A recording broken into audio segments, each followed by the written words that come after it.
So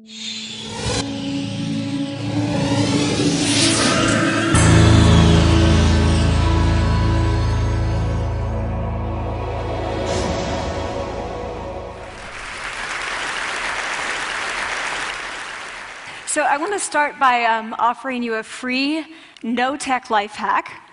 And all it requires of you is this, that you change your posture for 2 minutes. But before I give it away, I want to ask you to right now do a little audit of your body and what you're doing with your body. So how many of you are sort of making yourselves smaller? Maybe you're hunching, crossing your legs, maybe wrapping your ankles. Sometimes we hold on to our arms like this. Sometimes we spread out. I see you. So I want you to pay attention to what you're doing right now. We're going to come back to that in a few minutes, and I'm hoping that if you sort of learn to tweak this a little bit, it could significantly change the way your life unfolds. So we're really fascinated with body language, and we're particularly interested in other people's body language. You know, we're interested in, like, you know, an awkward interaction, or a smile, or a contemptuous glance, or maybe a very awkward wink, or maybe even something like a handshake. Here they are arriving at number 10, and look at this lucky policeman gets to shake hands with the President of the United States. Oh, and here comes the Prime Minister of the... No.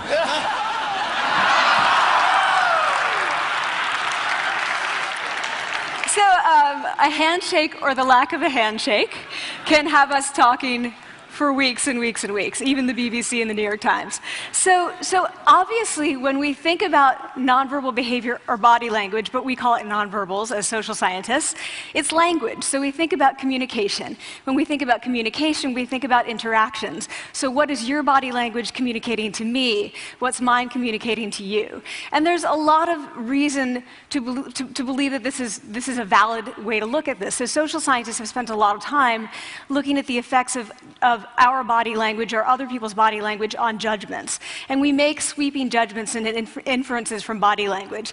And those judgments can predict really meaningful life outcomes, like who we hire or promote, who we ask out on a date. For example, Nalini Ambady, a researcher at Tufts University, shows that when people watch 30-second soundless clips of real physician-patient interactions, their judgments of the physician's niceness predict whether or not that physician will be sued. So it doesn't have to do so much with whether or not that physician was incompetent, but do we like that person and how they interacted? Even more dramatic, Alex Todorov at Princeton has shown us that judgments of political candidates' faces in just 1 second predict 70% of US Senate and gubernatorial race outcomes. And even, let's go digital, emoticons used well in online negotiations can lead you to claim more value from that negotiation. If you use them poorly, bad idea, right? So when we think of nonverbals, we think of how we judge others, how they judge us, and what the outcomes are. We tend to forget, though, the other audience that's influenced by our nonverbals, and that's ourselves. We are also influenced by our nonverbals, our thoughts and our feelings and our physiology. So what nonverbals am I talking about? I'm a social psychologist, I study prejudice, and I teach at a competitive business school. So it was inevitable that I would become interested in power dynamics. I became especially interested in nonverbal expressions of power and dominance. And what are nonverbal expressions of power and dominance? Well, this is what they are. So in the animal kingdom, they are about expanding. So you make yourself big, you stretch out, you take up space, you're basically opening up. It's about opening up. And this is true across the animal kingdom. It's not just limited to primates, and humans do the same thing. So they do this both when they have power sort of chronically, and also when they're feeling powerful in the moment. And this one is especially interesting because it really shows us how universal and old these expressions of power are. This expression, which is known as pride, Jessica Tracy has studied, she shows that people who are born with sight and people who are congenitally blind do this when they win at a physical competition. So when they cross the finish line and they've won, it doesn't matter if they've never seen anyone do it, they do this. So the arms up in the V, the chin is slightly lifted. What do we do when we feel powerless? We do exactly the opposite. We close up, we wrap ourselves up, we make ourselves small. We don't want to bump into the person next to us. So again, both animals and humans do the same thing. And this is what happens when you put together high and low power. So what we tend to do when it comes to power is that we complement the other's nonverbals. So if someone's being really powerful with us, we tend to make ourselves smaller. We don't mirror them, we do the opposite of them. So I'm watching this behavior in the classroom, and what do I notice? I notice that MBA students really exhibit the full range of power nonverbals. So you have people who are like caricatures of alphas, like really coming into the room. They get right into the middle of the room before class even starts, like they really want to occupy space. When they sit down, they're sort of spread out. They raise their hands like this. You have other people who are virtually collapsing when they come in. As soon as they come in, you see it. You see it on their faces and their bodies, and they sit in their chair and they make themselves tiny, and they go like this when they raise their hand. I noticed a couple things about this. One, you're not going to be surprised. It seems to be related to gender. So women are much more likely to do this kind of thing than men. Women feel chronically less powerful than men, so this is not surprising.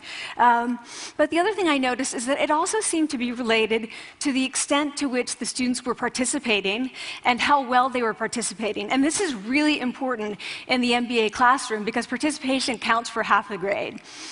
So business schools have been struggling with this gender grade gap. You get these equally qualified women and men coming in, and then you get these differences in grades, and it seems to be partly attributable to participation. So I started to wonder, okay, so you have these people coming in like this, and they're participating. Is it possible that we could get people to fake it, and would it lead them to participate more? So my main collaborator, Dana Carney, who's at Berkeley, and I really wanted to know, can you fake it till you make it? Like, can you do this just for a little while and actually experience a behavioral outcome that makes you seem more powerful? So we know that our nonverbals govern how other people think and feel about us. There's a lot of evidence, but our question really was, do our nonverbals govern how we think and feel about ourselves? There's some evidence that they do. So, for example, when we smile when we feel happy, but also when we're forced to smile by holding a pen in our teeth like this, it makes us feel happy. So it goes both ways. When it comes to power, it also goes both ways. So when you feel powerful, you're more likely to do this, but it's also possible that when you pretend to be powerful, you are more likely to actually feel powerful. So the second question really was, so we know that our minds change our bodies, but is it also true that our bodies change our minds? And when I say minds, in the case of the powerful, what am I talking about? So I'm talking about thoughts and feelings and the sort of physiological things that make up our thoughts and feelings. And in my case, that's hormones. I look at hormones. So what do the minds of the powerful versus the powerless look like? So powerful people tend to be, not surprisingly, more assertive and more confident, more optimistic. They actually feel that they're going to win even at games of chance. They also tend to be able to think more abstractly. So there are a lot of differences. They take more risks. There are a lot of differences between powerful and powerless people. Physiologically, there also are differences on two key hormones, testosterone, which is the dominance hormone, and cortisol, which is the stress hormone. So what we find is that high-power alpha males in primate hierarchies have high testosterone and low cortisol. And powerful and effective leaders also have high testosterone and low cortisol. So what does that mean? When you think about power, people tended to think only about testosterone because that was about dominance. But really, power is also about how you react to stress. So do you want the high-power leader that's dominant, high on testosterone, but really stress-reactive? Probably not, right? You want the person who's powerful and assertive and dominant, but not very stress-reactive, the person who's laid back. So we know that in primate hierarchies, if an alpha needs to take over, if an individual needs to take over an alpha role sort of suddenly, within a few days, that individual's testosterone has gone up significantly and his cortisol has dropped significantly. So we have this evidence, both that the body can shape the mind, at least at the facial level, and also that role changes can shape the mind. So what happens, okay, you take a role change, what happens if you do that at a really minimal level, like this tiny manipulation, this tiny intervention? For 2 minutes you say, I want you to stand like this, and it's going to make you feel more powerful. So this is what we did. We decided to bring people into the lab and run a little experiment. And these people adopted for 2 minutes either high power poses or low power poses. And I'm just going to show you 5 of the poses, although they took on only 2. So here's one, a couple more. This one has been dubbed the Wonder Woman by the media. Here are a couple more. So you can be standing or you can be sitting. And here are the low power poses. So you're folding up, you're making yourself small. This one is very low power. When you're touching your neck, you're really kind of protecting yourself. So this is what happens. They come in, they spit into a vial. We, for 2 minutes, say, you need to do this or this. They don't look at pictures of the poses. We don't want to prime them with the concept of power. We want them to be feeling power, right? So 2 minutes they do this. We then ask them, how powerful do you feel on a series of items? And then we give them an opportunity to gamble. And then we take another saliva sample. That's it. That's the whole experiment. So this is what we find. Risk tolerance, which is the gambling. What we find is that when you're in the high power pose condition, 86% of you will gamble. When you're in the low power pose condition, only 60%. And that's a pretty whopping significant difference. Here's what we find on testosterone. From their baseline when they come in, high power people experience about a 20% increase, and low power people experience about a 10% decrease. So again, 2 minutes and you get these changes. Here's what you get on cortisol. High power people experience about a 25% decrease, and the low power people experience about a 15% increase. So 2 minutes lead to these hormonal changes that configure your brain to basically be either assertive, confident, and comfortable, or really stress reactive, and feeling sort of shut down. And we've all had that feeling, right? So it seems that our nonverbals do govern how we think and feel about ourselves. So it's not just others, but it's also ourselves. Also, our bodies change our minds. But the next question, of course, is, can power posing for a few minutes really change your life in meaningful ways? So this is in the lab, it's this little task, it's just a couple of minutes. Where can you actually apply this, which we cared about, of course. And so we think it's really what matters, where you want to use this is evaluative situations, like social threat situations. Where are you being evaluated? Either by your friends, like for teenagers, it's at the lunchroom table. It could be, for some people, it's speaking at a school board meeting. It might be giving a pitch, or giving a talk like this, or doing a job interview. We decided that the one that most people could relate to, because most people had been through, was the job interview. So we published these findings, and the media are all over it, and they say, okay, so this is what you do when you go in for the job interview, right? So we were, of course, horrified and said, oh my God, no, that's not what we meant at all, for numerous reasons. No, don't do that. Again, this is not about you talking to other people, it's you talking to yourself. What do you do before you go into a job interview? You do this. Right? You're sitting down, you're looking at your iPhone or your Android, not trying to leave anyone out. You're looking at your notes, you're hunching up, making yourself small, when really what you should be doing maybe is this, like in the bathroom, right?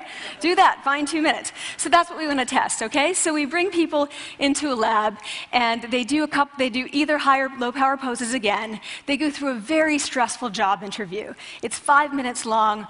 They are being recorded, they're being judged also, and the judges are trained to give no nonverbal feedback. So they look like this. Like, imagine this is the person interviewing you.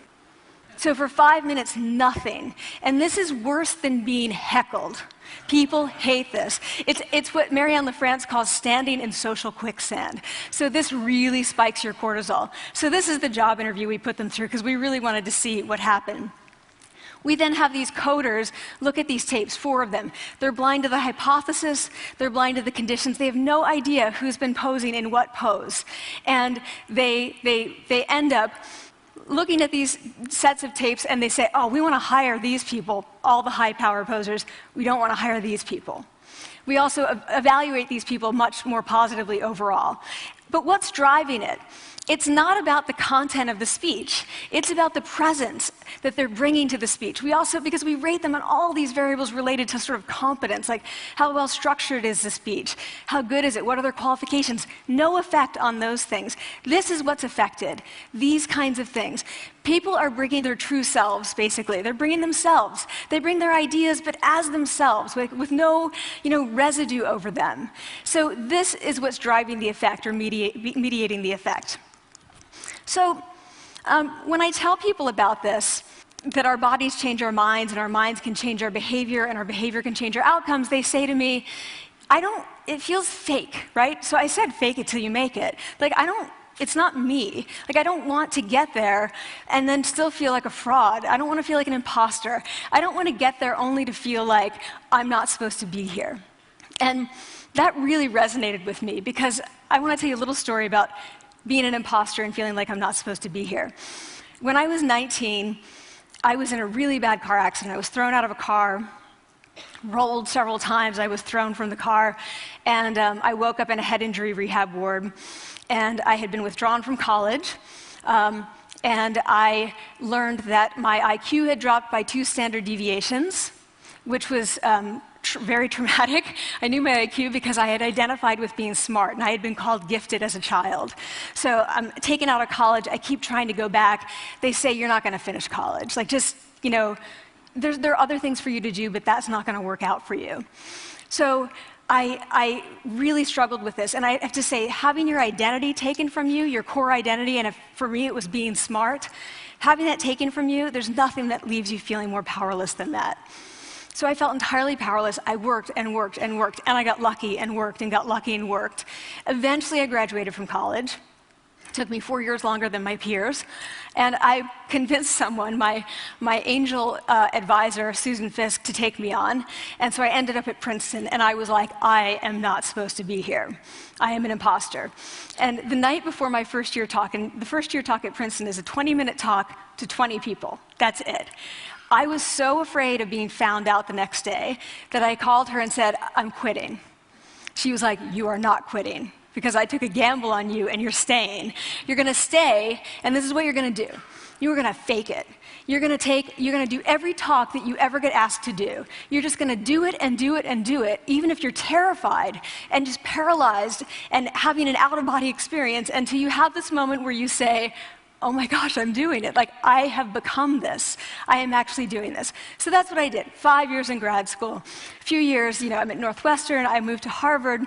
I'm at Harvard. I'm not really thinking about it anymore, but for a long time I had been thinking, not supposed to be here, not supposed to be here. So at the end of my first year at Harvard, a student who had not talked in class the entire semester, who I had said, look, you got to participate or else you're going to fail, came into my office. I really didn't know her at all. And she came in totally defeated, and she said, I'm not supposed to be here.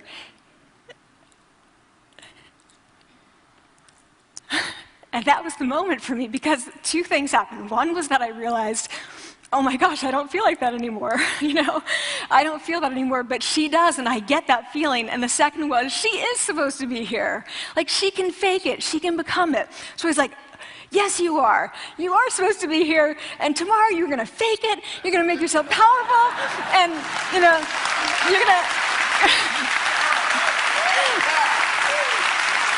and you're going to go into the classroom, and you are going to give the best comment ever, And she gave the best comment ever, and people turned around, and they were like, oh my God, I didn't even notice her sitting there, She comes back to me months later, and I realized that she had not just faked it till she made it, she had actually faked it till she became it. So she had changed. And so I want to say to you, don't fake it till you make it. Fake it till you become it. It's not do it enough until you actually become it and internalize. The last thing I'm going to leave you with is this. Tiny tweaks can lead to big changes. So this is 2 minutes. 2 minutes, 2 minutes, 2 minutes. Before you go into the next stressful evaluative situation, for 2 minutes, try doing this in the elevator, in a bathroom stall, at your desk behind closed doors. That's what you want to do. Configure your brain to cope the best in that situation. Get your testosterone up, get your cortisol down.